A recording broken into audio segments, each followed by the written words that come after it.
There's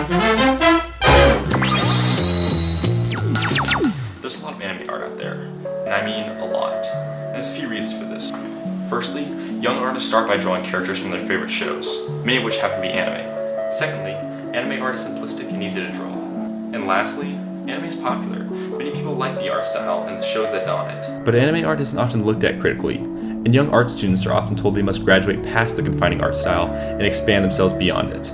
But personally, I'm a big fan of the art style and the creative directions people are still able to take it. So for this video, I'll focus on an artist whose work I've come back to time and time again, Omocat.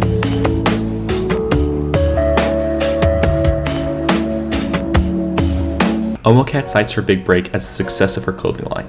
What started out as a hobby for her grew into a full career as a designer. In an interview with Otaku journalist, she explained that while she loved drawing fan art, it became tiring always having her work attached to someone else's work.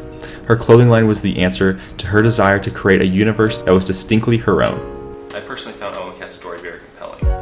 Her story is that of a shy artist who followed her dream and turned her hobby into a fulfilling career. Now obviously this very American narrative won't work for everyone, but it does speak to the virtues of being true to yourself and pursuing your passions, as cliche as it sounds. Truthfully, Omocat is more of an artist than a fashion designer. She doesn't sell skirts or shoes, just t-shirts, crop hoodies, sheer bomb jackets, sweaters, jerseys, or upper body wear that serve as a nice display for her designs. I personally own my fair share of Omocat's apparel, and while it's yet to transform me into a handsome Japanese boy as advertised in her model shoots, I find them satisfactory nonetheless. I'd be remiss if I were not to mention Omocat's new game, Omori. Omori was originally a character created by Omocat. She said it was her favorite character to draw, her go-to. Originally wanting to create a graphic novel, Omocat eventually decided it would be fun to work with a team on a game, and thus Omori the game was born. The Kickstarter for the game has raised over $200,000, and the original release date was predicted to be May 2015. But now we're in the fall of 2018, and still no release has backers understandably upset.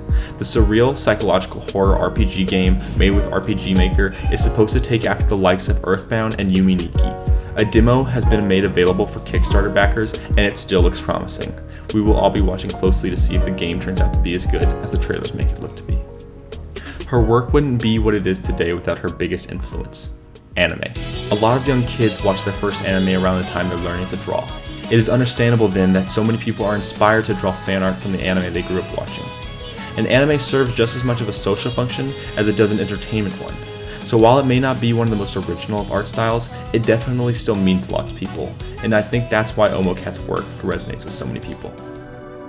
As shown from her Omori game, some of Omocat's works deal with the inner conflict of depressed otakus like Omori. Her art depicts minimalist rooms of white space, or the emptiness of Omori's outside world, while simultaneously celebrating the adventures that take place inside Omori's head. The adventures shown in the Omori demos and trailers show us the creative potential of the unconscious mind, a bizarre new environment worth escaping the dreadful present situation for. But don't let the bright, saturated colors fool you. There's much more to Omocat's themes than just cute anime girls. A lot of her work features dark undertones, and a lot of it is just downright creepy. The more unsettling and disturbing art has always been a part of her repertoire. Technicolor art is bright, vivid, intensely colorful art. It typically involves a variety of colors that jump out at you and splashes into your eyelids. It's hard to say whether or not Technicolor art was an influence on Omocat, or whether her work just happened to converge with the style due to her frequent use of bright colors.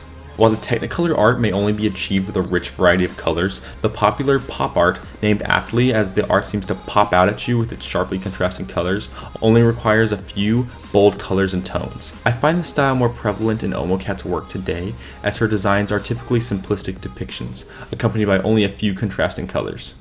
Here are just a few of my favorite works of Omocat. I provide a description of each, but I think they speak for themselves.